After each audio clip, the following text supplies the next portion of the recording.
मैं Vinod Kothari, lecturer government polytechnic college Udaipur. C301 unit 2 slope and deflection के part 4 में आज हम सिंपली सपोर्टेड बीम्स के केस को हम लेंगे। अभी तक हमने कैंटिलीवर के केसेस लिए हैं, हमने जिसमें डिफरेंट टाइप्स ऑफ लोडिंग्स के हमने डिफरेंट केसेस कंसिडर किए थे। अब हम यहाँ पर सिंपली सपोर्टेड केस लेते हैं। तो सबसे पहला और सबसे सिंपल केस कि एक सिंपली सपोर्टेड बीम है जिसका स्पान L है और उस पर एक पॉइंट लोड W सेंटर पर लग रहा है। तो इस केस में स्लोप A बिंदु C और बिंदु B पर कितना होगा, डिफ्लेक्शन बिंदु A, बिंदु C और बिंदु B पर कितना होगा, और इसके साथ ही मैक्सिमम स्लोप कहां पर होगा, मैक्सिमम डिफ्लेक्शन कहां पर होगा। तो इसके लिए हम यहां पर सबसे पहले एक सेक्शन लेंगे हम, और सेक्शन लेने के बाद वो लेफ्ट सपोर्ट से ले सकते हैं या राइट सपोर्ट से ले सकते हैं। जैसे मैंने यहां पर सेक्शन लिया लेफ्ट सपोर्ट से x डिस्टेंस के ऊपर। अब हम यहां पर चूंकि हमको ये RA और RB हमें नहीं मालूम है, RA और RB हमको ज्ञात करना है। अब चूंकि यह सिमेट्रिकल लोडिंग है, क्योंकि पॉइंट लोड यहाँ पर सेंटर में लग रहा है, तो ये नहीं कि ये सिमेट्रिकल लोडिंग का केस है। सिमेट्रिकल लोडिंग के केस में RA इजिकल टू RB होता है और इस डाउनवर्ड लोड के बराबर होता है। तो उस केस में हम यहाँ पर डायरेक्टली लिख सकते हैं RA is equal to W/2 and RB is equal to W/2। यदि यह हमें नहीं समझ में आता है तो हम यहाँ पर एक बार मोमेंट B पर लेंगे तो उससे RA हमको ज्ञात हो जाएगा, एक बार मोमेंट हम A पर लेंगे तो RB हमें ज्ञात हो जाएगा। तो ये दोनों विधि से हम कर सकते हैं। अब जो हमने सेक्शन लिया है, इस सेक्शन के ऊपर सबसे पहले हम बेंडिंग मोमेंट की इक्वेशन बनाएंगे। बेंडिंग मोमेंट की इक्वेशन यानी mx हम ज्ञात करेंगे। उसके लिए हम साइन कन्वेंशन ये मानेंगे हम कि क्लॉकवाइज डायरेक्शन में जो मोमेंट होगा उसको हम पॉजिटिव लेंगे और एंटी क्लॉकवाइज डायरेक्शन के मोमेंट को हम नेगेटिव लेंगे। तो यहाँ पर mx इजिकल टू W/2 यानी RA इंटू x, तो यानी RA इजिकल टू W/2, तो mx is equal to W/2 into x minus W into x minus ये डिस्टेंस चाहिए, तो x में से हम L/2 माइनस कर देंगे, तो माइनस W इंटू ब्रैकेट में x माइनस L/2। तो this is the bending moment equation over the section xx। अब इस बेंडिंग मोमेंट इक्वेशन को हम ei/d2y/dx² के बराबर हम पुटअप कर देंगे। तो ei/d2y/dx² is equal to mx is equal to W/2 x minus W x minus L/2। अब इसको हम इंटीग्रेट करेंगे, समाकलन करेंगे। तो समाकलन में ei/d2y/dx² का समाकलन होता है dy/dx। W/2 कांस्टेंट है, x का इंटीग्रेशन होगा x²/2। इसको हम ऐसे होल ब्रैकेट ही हम कंसिडर करेंगे, यह ध्यान में रखने वाली बात है। तो x माइनस L/2 का होल स्क्वायर और W/2 प्लस C1 एक इंटीग्रेशन कांस्टेंट हो जाएगा। अब यहां पर इस सिंपली सपोर्टेड के केस में जैसे हमने कैंटिलीवर के केस में देखा था कि स्लोप और डिफ्लेक्शन दोनों ही फिक्स्ड एंड पर शून्य होता है। यहां पर स्लोप हमारा सपोर्ट के ऊपर मैक्सिमम होता है और डिफ्लेक्शन हमारा शून्य होता है। दूसरी बात कि यदि सिमेट्रिकल लोडिंग है, सिमेट्रिकल लोडिंग में चूंकि जब बैंडिंग होती है तो वह सिमेट्रिकल बैंडिंग होती है, तो उस केस में सेंटर पर स्लोप 0 होता है। क्योंकि यदि मान लो हम इस तरीके से इसका बैंडिंग देखें तो यहाँ पर स्लोप इसका बैंड सेंटर पे, यदि हम इस कर्व पे हम टेंजेंट ड्रॉ करें तो टेंजेंट हमारा पैरेलल रहेगा तो ओरिजिनल एक्सिस। तो इस केस में यहाँ पर थीटा एंगल जो है वो हमारा 0 रहेगा और 0 इसकी वैल्यू हमारी यहाँ पर इस केस में मैक्सिमम हमारा स्लोप हमारा रहेगा यहाँ पर। तो उस केस में हम यहाँ पर चूंकि हमको C1 निकालना है तो कंडीशन हम ये पुटअप करेंगे कि when x is equal to L/2, क्योंकि सेंटर पर dy/dx इजिकल टू 0 होता है, इस केस में tan थीटा इजिकल टू 0 हो जाएगा। तो dy/dx इजिकल टू 0, तो x इजिकल टू यहाँ पर L/2 लिखा और dy/dx इजिकल टू 0।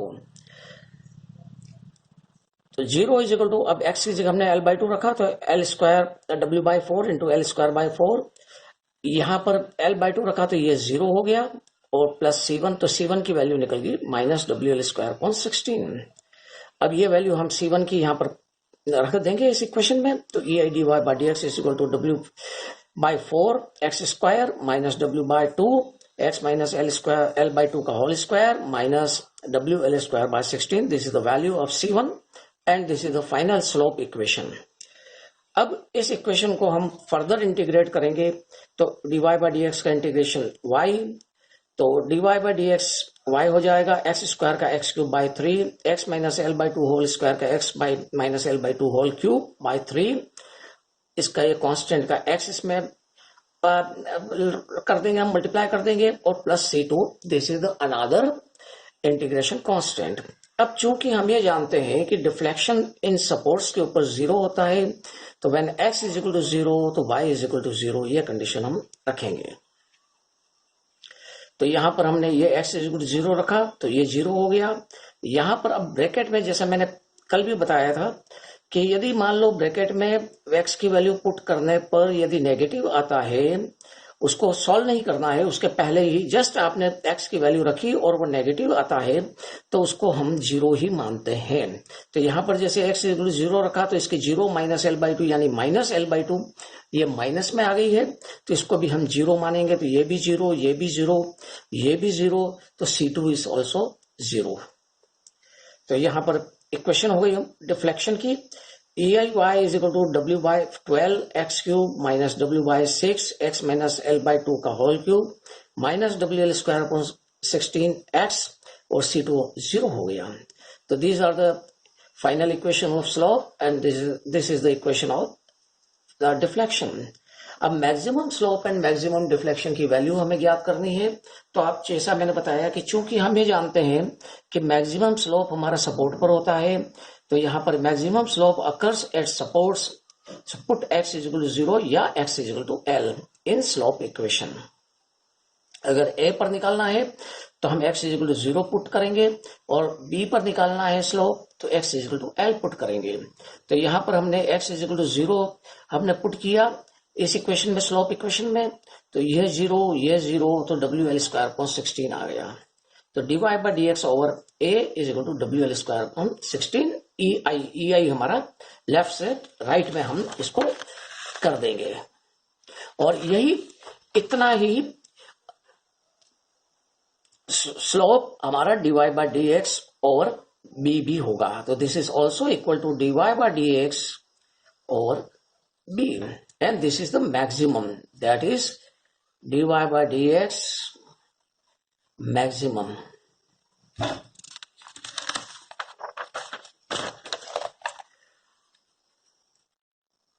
अब मैक्सिमम डिफ्लेक्शन कैलकुलेट करना है, तो मैक्सिमम डिफ्लेक्शन कैलकुलेट करने के लिए हम maximum deflection occurs at mid point यानी कि x is equal to l/2 put करेंगे हम डिफ्लेक्शन इक्वेशन में। तो EIYC is equal to W/12 l³ 8 minus 0 minus WL² 16 l/2।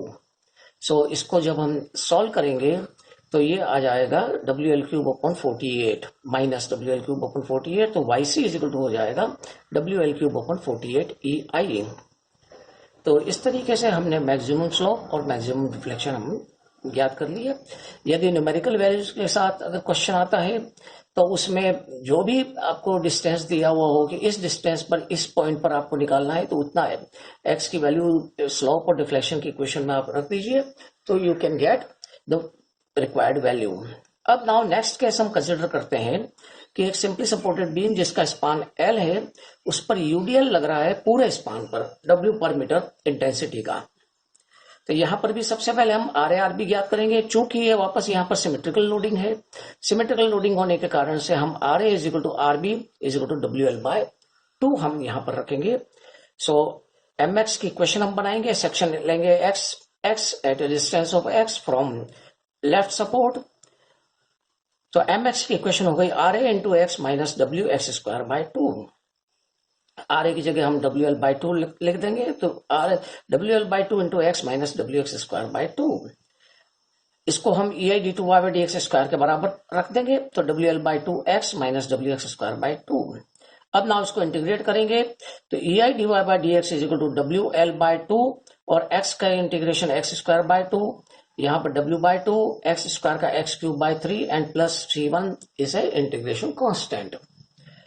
अब यहाँ पर भी वही कंडीशन है कि चूंकि सिमेट्रिकल लोडिंग है, सिमेट्रिकल लोडिंग में स्लोप मध्य में शून्य होता है, तो x is equal to L by two put करेंगे तो D Y by D X is equal to zero हो जाएगा। तो लेफ्ट हैंड साइड हमारी जीरो हो जाएगी और यहाँ पर x की जगह हम l बाई टू पुट करेंगे और इसको सॉल्व करेंगे तो हमें C1 की वैल्यू मिलेगी minus W L cube upon 24। So final equation of the slope is ei dy by dx is equal to wl by 4 x square minus w by 6 x cube minus wl cube upon 24. This is the final equation of slope. अब इसको हम इस equation को हम further integrate करेंगे।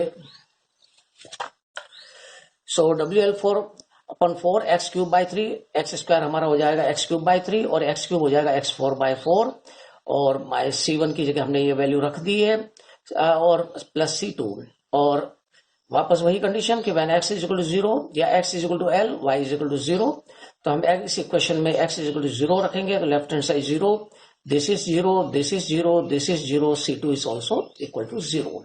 सो final equation of deflection is ei y is equal to wl by 12 x cube minus w by 24 x4 minus wl cube upon 24 x. This is the final equation of deflection.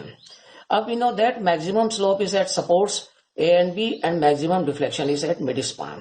क्योंकि अब हमको maximum slope and maximum deflection निकालना है तो हम हमारे इस basic concept को हम कंसिडर करते हुए हम निकालेंगे। तो for maximum slope put x is equal to zero in slope equation, तो हमने स्लोप इक्वेशन में जीरो रखा तो WL cube upon 24, so dy by D X over a is equal to dy by D X over b is equal to WL cube upon 24 EI।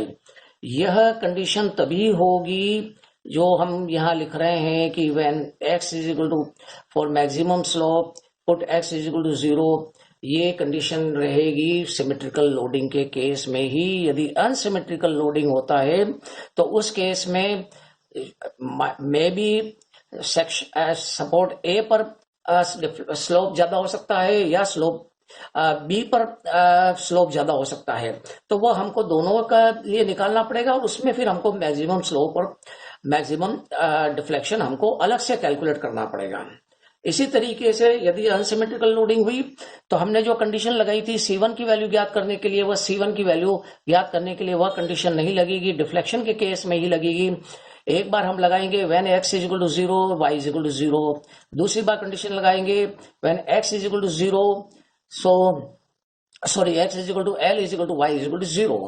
तो जब first वाली लगाएंगे x is equal to zero so y is equal to zero, तो उस case में C2 is equal to हमारा zero हो जाएगा और when x is equal to l is equal to y is equal to zero रखेंगे तो हमको उससे C1 की वैल्यू मिलेगी। C1 की वैल्यू वही मिलेगी WL cube upon 24।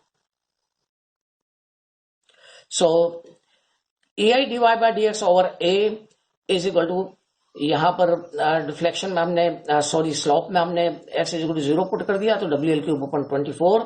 So dy by D X over a is equal to dy by D X over b is equal to WL cube upon 24 EI।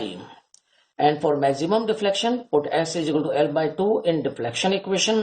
So EIYC is equal to WL upon 12 L cube upon 8 minus W by 24 L4 upon 16 minus WL cube upon 24 into L by 2। यानी x की जगह यहाँ पर ये x square था तो x cube by 3 हो गया, x बाय 3 का होल क्यूब हो गया, यहाँ पर x4 था, x क्यूब था तो x का इसका x क्यूब का x4 बाई 4 हो गया। तो उस केस में हमने यहाँ पर उसको सॉल्व किया तो इस तरीके से हमारी जो वैल्यूज आई है इसको हमने एलसीएम लेकर सॉल्व किया तो -5 बाई 384 WL4 आ गया। तो y maximum is equal to yc is equal to 5 by 384 WL4 upon EI। तो इस तरीके से हमने ये जो जितने भी केसेस देखे हैं उसमें मैक्सिमम स्लोप, मैक्सिमम डिफ्लेक्शन कहाँ पर अकर होंगे वो निकाला है हमने और उन सबकी वैल्यू, और इसके साथ साथ इन इक्वेशंस को हम सहायता से हम कहीं पर भी हमको याद करना हो तो हम याद कर सकते हैं। अब नेक्स्ट केस हम लेते हैं कि यदि पॉइंट लोड सेंटर पर नहीं लगकर एसेंट्रिक पॉइंट लोडिंग हो, यानी कि जिसमें एसी और सीबी दोनों बराबर ना हो। तो उस केस में हम किस प्रकार से हम कैलकुलेट करेंगे? तो यहां पर ये केस लिया हमने कि A C is equal to A, length A, and C B is equal to length B, span हमारा एल है। तो इस केस में सबसे पहले हम दो कंडीशन रखेंगे कि पहले तो हमको ये निकालना है आर ए और आर बी। तो मैंने यहां डायरेक्टली निकाला है। अब यहां पर चूंकि अनसिमेट्रिकल लोडिंग है तो इक्वल रिएक्शंस नहीं होंगी, आर ए और आर बी बराबर नहीं होंगे। तो उस केस में आपको एक बार मोमेंट बी निकालकर आर ए निकालना होगा, मोमेंट और ए पर मोमेंट लेकर आर बी निकालना होगा। तो जो वैल्यू आएगी R A is equal to W B by L और R B is equal to हो जाएगा डब्ल्यू ए बाई एल। अब हम ये कंसिडर कर रहे हैं सेक्शन एक्स एक्स ले रहे हैं हम, जो कि एक्स इज लेस देन ए, यानी अगर मान लो सेक्शन हमारा जो लिया है वो ए से कम है, यानी एसी के बीच में हमने सेक्शन लिया। तो एसी के बीच में सेक्शन लिया तो हमारी जो इक्वेशन बनेगी केवल आर ए रहेगा उसमें। तो E I D two Y by D X is equal to M X is equal to R A into X, और ए की वैल्यू लिख दी हमने W B by x.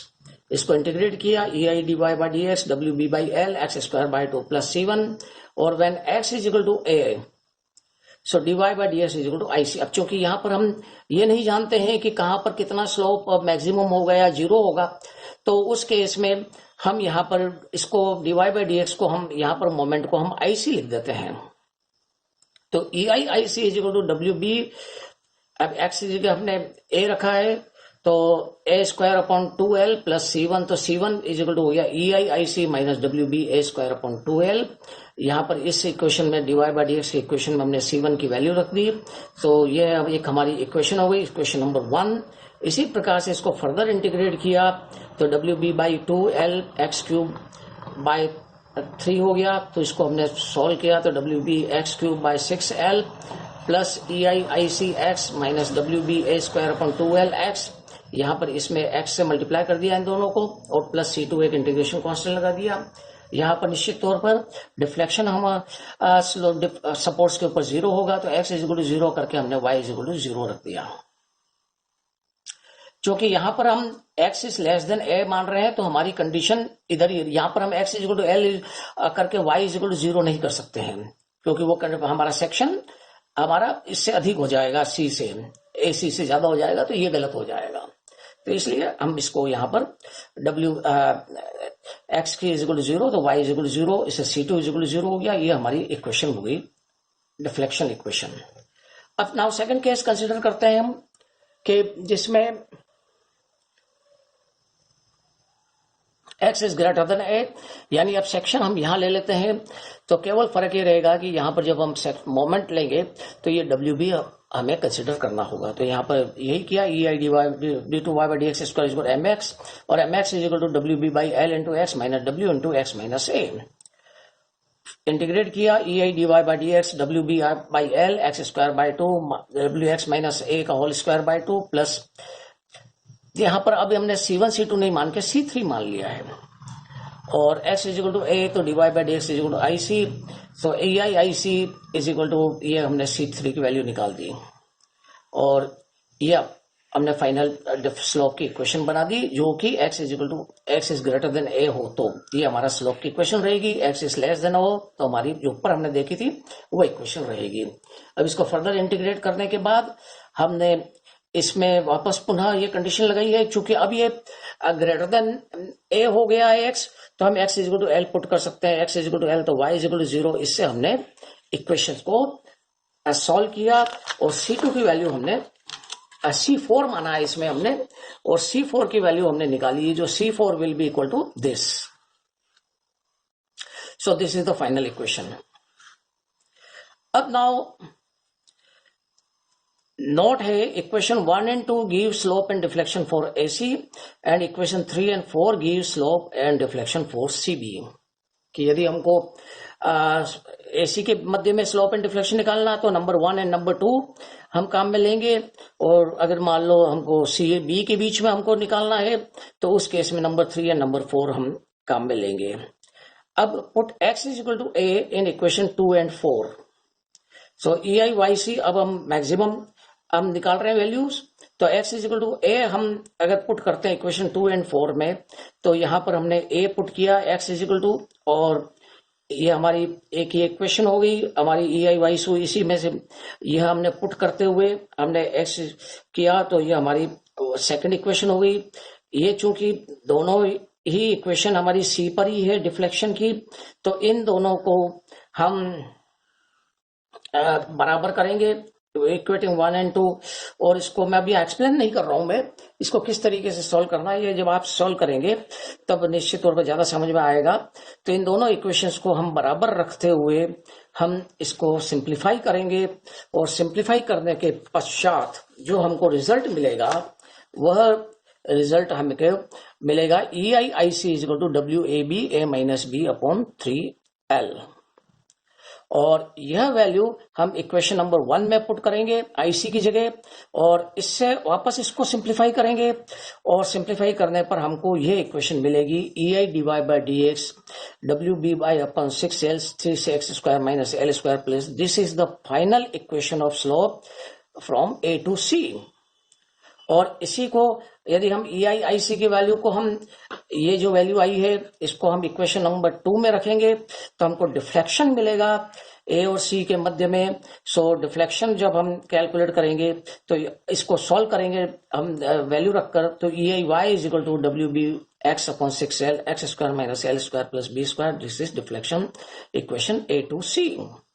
And for maximum deflection put dy by dx is equal to 0, dy by dx is equal to 0 करके हम x की value निकालेंगे, तो x is equal to under root L square minus B square upon 3 आएगा। यह value हम इस equation में पुट करेंगे जिससे हमको मैक्सिमम डिफ्लेक्शन ज्ञात हो जाएगा। और वैसे यह क्लियर है कि चूंकि A is greater then B, तो मैक्सिमम डिफ्लेक्शन हमारा A और C के बीच में ही होगा। तो इस तरीके से हमने यहाँ पर फॉर मैक्सिमम डिफ्लेक्शन हमने वो वैल्यू रखी, हमने इसको सिंप्लीफाई किया, तो y maximum is equal to WB L square minus B square 3/2 9 root 3 LEI आया। तो this is the value of maximum deflection, और x is equal to A हमने पुट किया, तो C पर हमको डिफ्लेक्शन भी प्राप्त हो गया WA square B square upon 3EIL। यह सबसे टफ प्रॉब्लम है, इसको समझने की आवश्यकता है। 1 या 2 बार आपको इसको स्वयं करना होगा, और जब आप इसको कर लेंगे तो निश्चित तौर पर आप इस प्रॉब्लम को सॉल्व करने आपके लिए आसान रहेगा। एग्जामिनेशन में इतना लंबा आपको करने की आवश्यकता नहीं है, आपको ये सूत्र याद रखना आवश्यक है। तो डायरेक्टली यदि फ्रॉम डेरिवेशन नहीं पूछा है तो आप डायरेक्टली निकाल सकते हैं इसमें।